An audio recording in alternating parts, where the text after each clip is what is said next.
Hi hello friends. நாம் இன்றைக்கி பார்க்க போகிறது கண்ணூர் ஸ்குவாட் அப்படிங்கிற ஒரு மலையாள மூவி தான். இந்த மூவி ஓரளவுக்கு பெட்டராக இருந்துச்சு. எனக்கு ரொம்ப ரொம்ப பிடிச்சிருந்துச்சு. காரணம் என்னென்னா, இந்த படத்தில் மம்மூட்டியோட ஆக்டிங் சரி, கேரக்டரும் சரி அந்தளவுக்கு பர்ஃபெக்டாக இருக்கும். நம்ம தமிழ் சினிமாவில் பார்த்தீங்கன்னா, ஒரு பெரிய ஆக்டர்னாலே அவருக்கு 4 சாங் வச்சுருப்பாங்க, 4 ஃபைட் வச்சுருப்பாங்க, அவரை மாசாக தான் என்ட்ரி கொடுத்துருப்பாங்க, மாசாக தான் நடத்தியிருப்பாங்க. பட் இந்த படத்தில் அந்த மாதிரி எந்த ஒரு சீக்வன்ஸுமே இருக்காது. படம் முழுக்க அப்படியே செட்டிலாக போகும். படத்தில் கதைக்கு தான் முக்கியமான இம்பார்ட்டன்ட் கொடுத்துருப்பாங்க தவிர எந்த ஒரு கேரக்டருக்குமே முக்கியமான இம்பார்ட்டன்ட் கொடுத்துருக்க மாட்டாங்க. அது இந்த படத்தில் ரொம்ப ரொம்ப பிடிச்சிருந்துச்சு. ஸோ இந்த படத்தை பற்றி முழுசாக பார்க்கறதுக்கு முன்னாடி இந்த சேனலுக்கு தான் ஃபஸ்ட் டைம் வரணும்னா சப்ஸ்கிரைப் பண்ணிக்கோங்க. கீழே இருக்க பெல் ஐக்கானை கிளிக் பண்ணிக்கோங்க. அடுத்தடுத்த வீடியோ பார்க்கலாம். இப்போதைக்கு நம்ம படத்தை பற்றி ஸ்டார்டிங்லேருந்து பார்ப்போம்.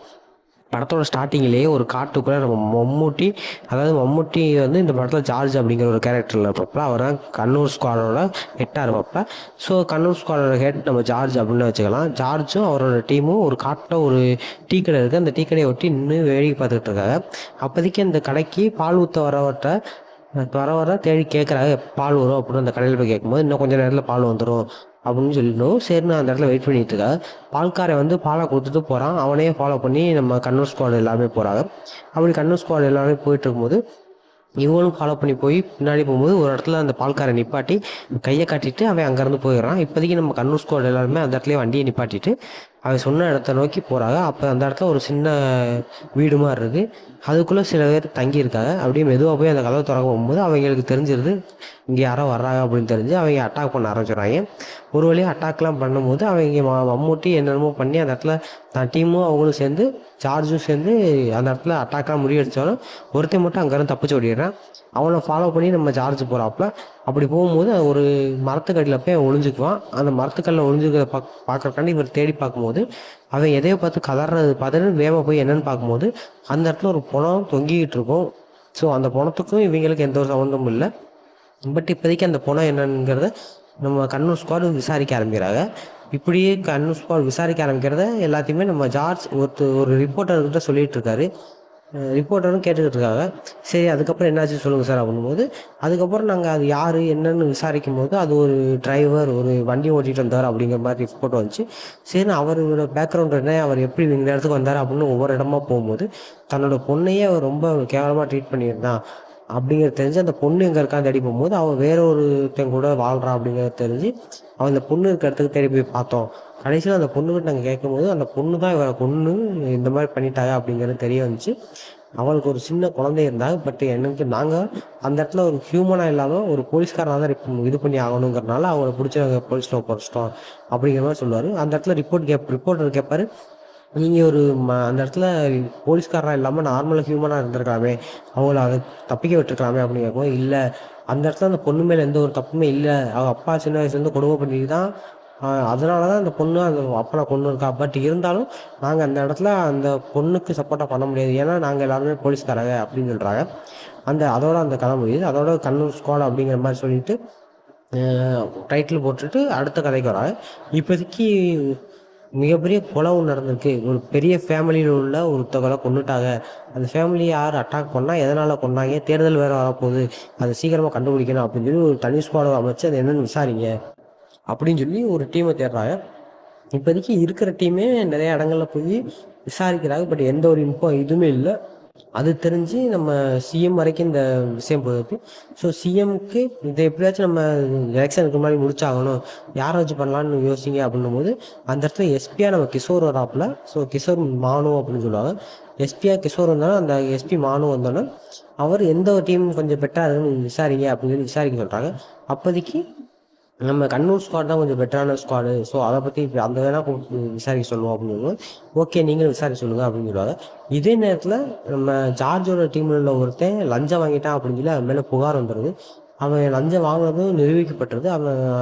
அது வந்து மீடியாவுக்கு ரிப்போர்ட் ஆகி அந்த வீடியோ ஃபோனில் உள்ள வீடியோ கிளிப்பு ரிலீஸ் ஆகிடுது. அந்த வீடியோ கிளிப் பார்த்துட்டு நீங்கள் இந்த கேஸை விசாரிங்க, பட் உங்கள் டீமில் உள்ள இவன் மட்டும் இருக்கக்கூடாது அப்படிங்கும்போது, இல்லை சார், நாங்கள் எல்லாருமே சேர்ந்து தான் அந்த டீமு ரன் பண்ணிகிட்ருக்கோம், எல்லாருமே சேர்ந்து தான் நாங்கள் எல்லாருமே பண்ணிக்கிட்டுருக்கோம். ஸோ எங்களுக்கு கண்டிப்பாக அவனும் வேணும், அவன் இருந்தால் தான் நாங்கள் அடுத்தடுத்த விஷயங்கள் சரி பண்ண முடியும். ஸோ இந்த ஒரு விஷயத்தில் மட்டும் எங்களுக்கு ஹெல்ப் பண்ணுங்கள், நாங்கள் எல்லாருமே டீமாக சேர்ந்து இந்த விஷயத்த ரன் பண்ண எங்களுக்கு ஹெல்ப் பண்ணுங்கள் அப்படிங்கும்போது இதுக்கு முன்னாடி அந்த டீம் எல்லோரும் சேர்ந்து பண்ணிவிட்டு அவங்க வேலைக்கு போயிட்டாங்க.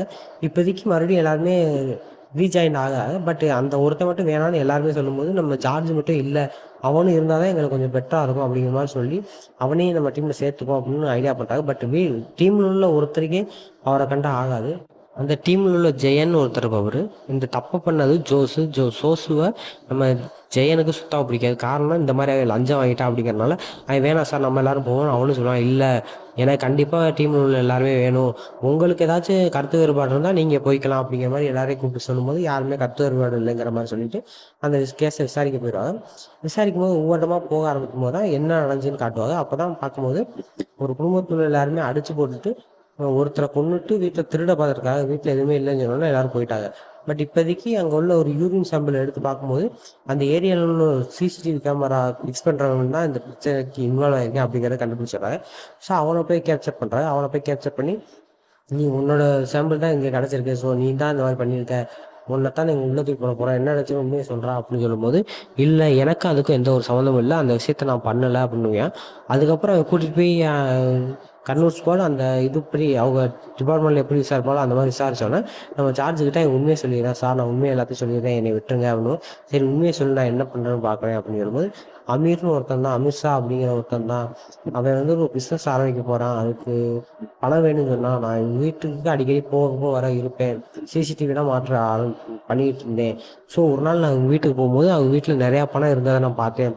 அதனால தான் நான் அமித்ஷா கிட்ட கூப்பிட்டு இந்த மாதிரி அவங்க வீட்டில் நிறையா பணம் இருக்குது, அதை நான் கொள்ளையடிச்சிட்டு போயிடுவோம் அப்படின்னு சொல்லி கூப்பிட்டேன். அவனும் உடனே ஃபாரின்லேருந்து கிளம்பி வந்துட்டான். அவனும் ஃப்ரெண்டும் கிளம்பி வந்துட்டாங்க. நாங்கள் எல்லோரும் சேர்ந்து அவங்க வீட்டில் உள்ள பொண்ணோட பர்த்டே அன்னைக்கு போய் அங்கே மிங்கிள் ஆகி அன்றைக்கி நைட்டே அவங்க வீட்டில் போய் அட்டாக் பண்ணலான்னு பிளான் பண்ணோம். எப்படி எப்படி போகணும், எப்படி எப்படி வரணுங்கிறலாம் நாங்கள் முன்னாடியே பிளான் பண்ணி ஸ்கெட்ச் பண்ணிவிட்டு அதுபடியே அன்றைக்கி நைட்டு போனோம். போயிட்டு அன்றைக்கி நைட்டு நாங்கள் திருடிட்டு தப்பிச்சு வரதாக தான் இருந்துச்சு.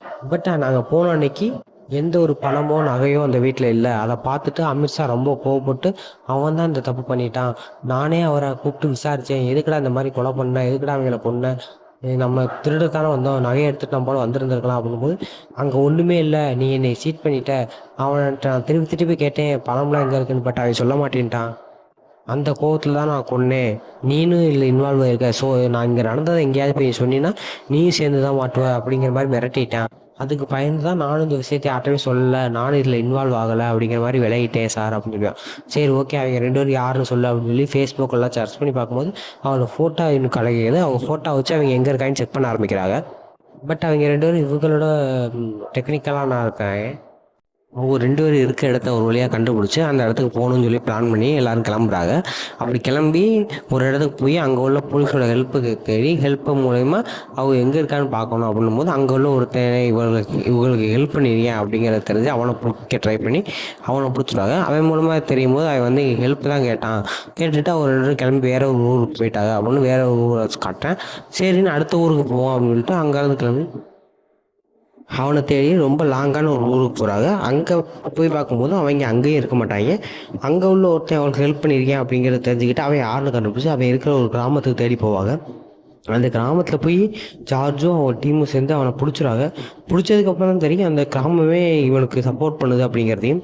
அந்த கிராமத்தில் உள்ள மொத்த ஆட்கள் சேர்ந்து இவங்களை அட்டாக் பண்ண ஆரம்பித்தோன்னு இவங்க எவ்வளோ ட்ரை பண்ணி தப்பிக்கிறதுக்கு ட்ரை பண்ணாலும் ஒரு வீட்டுக்குள்ளே போய் ஒளிஞ்சுக்குவாங்க. பட் அந்த வீட்டுக்குள்ளே ஒளிஞ்சதெல்லாம் கண்டுபிடிச்சி அவனுக்கு அட்டாக் பண்ண வந்து எவ்வளோ ட்ரை பண்ணி கடைசியில் சண்டைலாம் போட்டு அந்த ஊர் மக்கள் எல்லாத்தையும் எதிர்த்து அந்த 5 பேர் சேர்ந்து சண்டை போட்டு அவனை கடைசியாக தூக்கிட்டு வந்து அவனை பற்றி விசாரிக்கும் போது தான் அமித்ஷாவும் இன்னொருத்தனும் சேர்ந்து இந்த திருட்டு வேலை மட்டும் பண்ணல, இது போக யானையோட தந்தத்தை கடத்தி விற்கிறது, இன்னும் சில விஷயங்கள் பண்ணுறது அப்படின்னு பல விஷயங்கள் பண்ணிக்கிட்டு இருக்காங்க அப்படிங்கிறது அவங்களுக்கு தெரிய வரும்.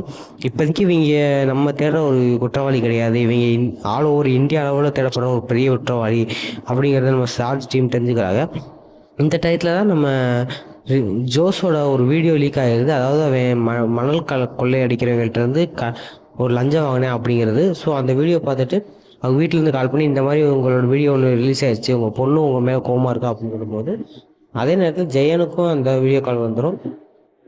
அவங்களுக்கும் இந்த கால் வந்ததுக்கப்புறம் அவங்க வீட்டிலேருந்து ஆள் வந்து ஃபோன் பண்ணி இந்த மாதிரி வீடியோ வச்சு நீங்கள் அவ கூட தான் போயிருக்கீங்க, உங்களுக்கும் பிரச்சனை வரும் அப்படின்னு சொல்லும்போது அவனுக்கும் அதாவது ஜெயனுக்கும் ஜோஸுக்கும் எல்லாம் பெரிய பிரச்சனை வந்துடும். அந்த இடத்துல 2 பேரும் சண்டை போட்டு உருண்டா வச்சுருவாங்க. அப்போதைக்கு நம்ம ஜார்ஜ் போய் ஏன்டா அவங்க 2த்தையும் நான் கூப்பிட்டு வந்ததே நம்ம எல்லாரும் ஒன்றா சேர்ந்து வேலை பார்க்கணும் தான். பட் நீங்களே இப்படி அடிச்சுட்டு விடலையே, எனக்கு இதில் விருப்பமே இல்லை. நீங்கள் 2 பேரும் சேர்ந்து எல்லா விஷயம் பண்ணுற மாதிரி இருந்தால் என் கூட வாங்க, இல்லாட்டி வராதீங்க அப்படின்னு சொல்லி திட்டிட்டு அங்கே கிளம்ப போவப்போ அப்போதைக்கு 2 பேரும் மறுபடியும் ஃப்ரெண்ட்ஸ் ஆகிட்டு சரி ஓகே நாங்கள் 2 பேரும் இனிமேல் இந்த மாதிரி சண்டை போட மாட்டோம் அப்படின்னு சொல்லி அவங்களும் அவர் கூட சேர்ந்து கிளம்புவாங்க. இப்போதைக்கு நம்ம ஜார்ஜ் வந்துட்டு அவரை எப்படியா கண்டுபிடிச்சாகணும், இவங்க இந்த நிறையா தப்புகள் பண்ணியிருக்காங்க அப்படின்னு சொல்லி அவரை ஊரிடமா தேடி போக. அப்படி போகும்போது ஒரு 1000 கிலோமீட்டருக்கு மேலே தள்ளி போய் அவங்க இருக்காங்க அப்படின்னு சொல்லி அவங்க தேடி கண்டுபிடிச்சி போவாங்க. அப்படி அவங்க தேடி கண்டுபிடிச்சி போகிறப்ப அந்த இடத்துல இப்போதைக்கு டிபார்ட்மெண்ட்டில் அந்த ஜோஸ் மேலே இருக்க பிரச்சனைனால அந்த கேஸே அவங்களுக்கு வேணாம், வேறு டீம் வச்சு அந்த கேஸை முடிச்சுக்கலாம் அப்படின்னு சொல்லி ஒரு முடிவுக்கு வந்துடுறாங்க. பட் நம்ம எஸ்பி மானு வந்துட்டு இல்லை இது செட் ஆகாது அப்படின்னு சொல்லி அவங்கள திரும்பி வர்றதுக்கு எல்லாம் ட்ரை பண்ணாங்க. பட் நம்ம ஜார்ஜ் அந்த விஷயத்தில் இன்வால்வ் ஆக மாட்டாங்க. இல்லை நம்ம ஒரு முயற்சி எடுத்துட்டோம், அந்த முயற்சியில் எப்படியாவது நம்ம வின் பண்ணி தான் ஆகணும் அப்படின்னு சொல்லி அந்த முயற்சியிலேருந்து ஜெயிக்கிறதுக்கு தான் பிளான் பண்ணோம் அப்படின்னு அவங்க தேடவே ஆரம்பிக்கிறப்ப அப்படி தேடி போய் ஒரு ஊருக்கு போகும்போது அங்கே உள்ள ஒரு ஊர்லேருந்து 2 பேர் தனித்தனியாக பிரிஞ்சு வேறு ஊருக்கு போயிட்டாங்க. 2 பேரும் சேர்ந்து பார்டரை கிராஸ் பண்ணுறதுக்கு ட்ரை பண்ணுறாங்க அப்படிங்கிற மாதிரி தெரிஞ்சுக்குவாங்க. சரி ஓகே நம்ம எல்லோரும் ஒன்றா சேர்ந்தால் இந்த பிரச்சனையை கண்டிப்பாக சால்வ் பண்ணிடலாம் அப்படின்னு சொல்லிட்டு நம்ம ஜார்ஜோட டீம் மறுபடியும் அங்கேருந்து பிளான் பண்ணி நீங்கள் போய் ஒருத்தனை பிடிங்க, நான் போய் ஒருத்தனை பிடிக்கிறேன் அப்படின்னு சொல்லிட்டு நம்ம ஜார்ஜும் இன்னும் 2 பேரும் சேர்ந்து ஒரு இடத்துக்கும் இன்னும் 2 பேர் மற்ற 2 பேர் இன்னொரு இடத்துல போய் பிடிக்க ட்ரை பண்ணும்போது அவங்களாம் ட்ரெயினில் இருப்பாங்க. ட்ரெயினில் இருக்கிறத கண்டுபிடிச்சி அவன் ட்ரெயினில் போய் சர்ச் பண்ணும்போது ட்ரெயினில் யாருமே இருக்க மாட்டாங்க. அவங்க ஜார்ஜுக்கு ரிப்போர்ட் பண்ணுவாங்க, ஜார்ஜ் சார் அந்த இடத்துல யாருமே இல்லை, அவர் 2 பேரும் இல்லை, நாங்கள் ட்ரெயினை விட்டு இறங்கிட்டோம் அப்படிங்கும்போது இல்லை நீங்கள் ட்ரெயினை விட்டு இறங்காதீங்க, மறுபடியும் ட்ரெயினில் ஏறுங்க, அவர் 2 பேரும் அங்கே தான் இருப்பாங்க அப்படின்னு சொல்லி ட்ரெயினில் ஏற சொல்லிடுறாப்புல. இதே நேரத்தில் நம்ம ஜார்ஜ் இன்னொருத்தனை தேடி ஒரு பஸ் ஸ்டாண்டு போயிடுவாப்புல. அந்த பஸ் ஸ்டாண்டில் அவனை பற்றி தேடும்போது யாருமே அவனை பார்க்கல அப்படின்னு சொல்லுவாங்க. பட் அவன் இந்த வழியாக தான் போயிருக்கான் அப்படிங்கிறத கண்டுபிடிச்சி ஓகே இவன் இங்கே தான் போயிருக்கேன் அப்படிங்கிற பஸ்ஸை கண்டுபிடிச்சி அந்த ஏரியாவுக்கு போய் அவனை தேடுறதுக்கு ட்ரை பண்ணுவாங்க. இதுக்கிடையில் 2 பேரை பிடிச்சி வச்சுருப்பாங்க. அந்த 2 பேரை முட்டி இவங்க எங்கே இருக்க போயிருக்காங்கன்னு உங்களுக்கு தெரியும், ஸோ நீங்கள் அதை சொன்னீங்கன்னா உங்களை விட்டுறேன் அப்படின்னு சொல்லும்போது ஜார்ஜ் பஸ் சொல்லுவேன். அவங்க ஜார்ஜிட்ட இதை பற்றி சொல்லும்போது அந்த ரவுடி என்ன பண்ணுவோம், ஏன்னா இவங்க நம்மளை இது பண்ணுறாங்க, நம்மளை வச்சு தான் அவங்க கேஸை முடிக்க பார்க்குறாங்க, அதனால் நம்மளால் முடிஞ்ச அளவுக்கு இது பண்ணுவோம் அப்படிங்கிற மாதிரி சொல்லி அவங்கள அலக்கழிக்க ஆரம்பிச்சிடுவாங்க. இது நம்ம ஜார்ஜுக்கு சுத்தம் பிடிக்காது. அவங்கள ஹெல்ப் பண்ணுற மாதிரி போயிட்டு அவங்கள ஒருத்தனை கையை சுட்டுட்டு இதுக்கப்புறமும் நீங்கள் இப்படி தான் பண்ணினா உங்கள் 2 என்கவுண்டர் பண்ணிடுவேன் அப்படின்னு சொல்லி அவர் 2 மிரட்டி அவங்க எங்கே இருக்காங்க கண்டுபிடிக்கும் போது அவங்க 2 பேரும் ஒரு மிகப்பெரிய ஃபாரஸ்ட் ஏரியா இருக்கும், அந்த ஏரியாவுக்குள்ளே போய் முடிஞ்சிருப்பாங்க.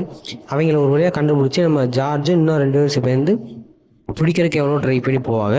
அவங்க போகிறப்ப அந்த இடத்துல உள்ள சில ஆட்களை வந்து அவங்களை அட்டாக் பண்ண ஆரம்பிச்சிடுவாங்க. நம்ம ஜார்ஜும் அவங்க டீமும் சேர்ந்து அவங்களையும் அட்டாக் பண்ணி ஒரு வழியாக எல்லோரும் சேர்ந்து அவங்க எல்லாத்தையும் அடித்து போட்டுட்டு அங்கேருந்து அவங்களுக்கு கூட்டிகிட்டு வர ட்ரை பண்ணும்போது அந்த இடத்துக்கு சில சோல்ஜர்ஸ் வந்துடுறாங்க. சோல்ஜர்ஸ் வந்து நீங்களாம் யார், எதுக்கு வேணும் இங்கே இந்த காட்டுக்குள்ளே தர்றீங்க, இந்த காடு ரெஸ்ட்ரெஸ்ட் ஏரியா, இந்த ஏரியாக்குள்ளே யாருமே வரக்கூடாது, யாரை கேட்டு இங்கே வந்தியா அப்படின்னும்போது நாங்கள் வந்துட்டு கேரளா போலீஸ், நாங்களாம் தேடப்படுற ஒரு மிகப்பெரிய குற்றவாளி, இவனை தேடி தான் நாங்கள் இவ்வளோ தூரம் வந்தோம் அப்படிங்கும்போது நீங்கள் யாரும் உங்கள் ஐடி கார்டெலாம் காட்டுங்கன்னு சொல்லி அந்த ஸ்குவாட் கேட்கும்போது எல்லாத்தையும் கொடுத்துருவாங்க. அப்படி பண்ணதுக்கப்புறம் சரி ஓகே நீங்கள் கேரளாவிலேருந்து இவ்வளோ தூரம் தேடி இருந்திருக்கீங்க ஒரு அக்யூஸ்டாக, ஓகே உங்களுக்கு நான் முடிஞ்சளவுக்கு ஹெல்ப் பண்ணுறேன் அப்படின்னு சொல்லி முடிஞ்சளவுக்கு அவங்களுக்கு ஹெல்ப் பண்ணி அந்த தீவிரவாதியும் சேர்த்து அவங்க கூட அனுப்பி வச்சு ஊருக்கே அனுப்பி வச்சுருக்காங்க. இப்போதைக்கு எஸ்பி மானு இவரோட ஹெல்ப் மூலிமா இவங்க எல்லாருமே மறுபடியும் கண்ணூர் ஸ்குவாடாக ஒரு கேஸை சால்வ் பண்ணிட்டாங்க அப்படிங்கிற மாதிரி இருக்கும். இதே நேரத்தில் இவங்க கொன்ன ஒரு ஃபாதர் அந்த பொண்ணையும் கொடுமைப்படுத்தியிருப்பாங்க. அந்த இடத்துல அந்த பொண்ணும் அவங்கள சும்மா விடாதே அப்படின்னு சொல்லியிருக்கும். ஸோ அதே மாதிரி நம்ம ஜார்ஜ் அந்த பொண்ணுக்காண்டியே வந்து இந்த கேஸை முடிச்சுட்டு இந்த கேஸ்லேருந்து ரிலீஃப் ஆகிட்டு போயிடாப்புல. அதோட இந்த படம் முடியும். ஓரளவுக்கு நல்ல சூப்பரான மூவி தான். எனக்கு தெரிஞ்ச ஒன்று அந்த பெஸ்ட் மூவினா நான் இதை சொல்லுவேன். இந்த வீடியோ பிடிச்சிருந்தா ஒரு லைக் பண்ணுங்கள், சப்ஸ்கிரைப் பண்ணுங்கள். இந்த படத்தை பார்க்காதோ கண்டிப்பாக இந்த படத்தை பார்த்துட்டு வந்துட்டு உங்கள் தாட்ஸ் கமெண்ட் பண்ணுங்கள். நம்ம அடுத்தடுத்த வீடியோவில் பார்க்கலாம். பாய்.